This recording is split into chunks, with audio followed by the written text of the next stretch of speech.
ಇನ್ನೊಂದು ಸಿಂಧೂರು ಲಕ್ಷ್ಮಣ ನಮ್ಮಲ್ಲಿ ಅದ, ಅವ್ರ ರಮೇಶ್ ಜಾರಕಿಹೊಳಿ. ನಾವೆಲ್ಲ ಹೊಂದಾಣಿಕೆ ಮಾಡ್ಕೊಂಡ್ಬಿಟ್ಟು ಎಲ್ಲ ಜಾತಿಯೊಳಗೆ ಒಬ್ಬೊಬ್ರು ತಗೊಂಡು ಹೊಸ ನಾಟಕ ಕಟ್ಟಬೇಕನ್ನಂತ ಚಿಂತನೆ ರಾಜಕಾರಣ.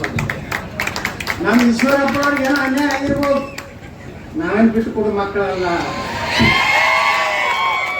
ಈಗ ನಾವೆಲ್ಲ ವಿಚಾರ ಮಾಡೋಣ, ಸಿದ್ದರಾಮಯ್ಯ ನಂತರ ಯಾರಪ್ಪ ಕರ್ನಾಟಕಕ್ಕಂದ್ರೆ ಈಶ್ವರಪ್ಪನವ್ರು ಬಿಟ್ರೆ ಮತ್ತಾರು ಇಲ್ಲ. ಅನ್ಯಾಯ ಮಾಡ್ಯಾರ, ಯಾರು ಮಾಡ್ಯಾರ ಎಲ್ಲ ನಿಮಗೂ ಗೊತ್ತದೆ, ನಮಗೂ ಗೊತ್ತದೆ. ಅವ್ರು ವಾಪಸ್ ನಾವು ಕರ್ಕೊಂಡು ಹೋಗ್ತೀವಿ.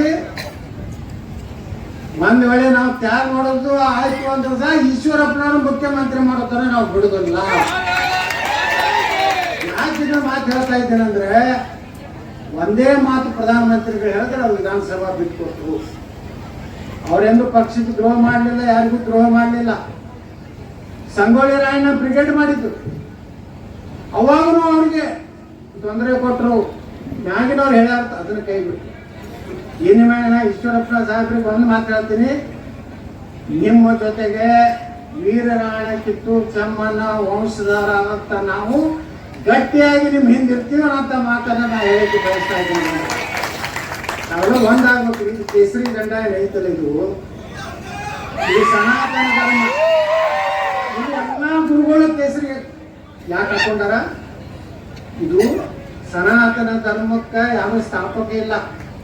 ಆ ಭಗವಂತನೇ ಸೃಷ್ಟಿ ಮಾಡಿದಂತ ಧರ್ಮ ಯಾವ್ದಪ್ಪ ಅಂದ್ರೆ, ಸಂಸ್ಕೃತಿ ಯಾವ್ದಂದ್ರೆ ಸನಾತನ.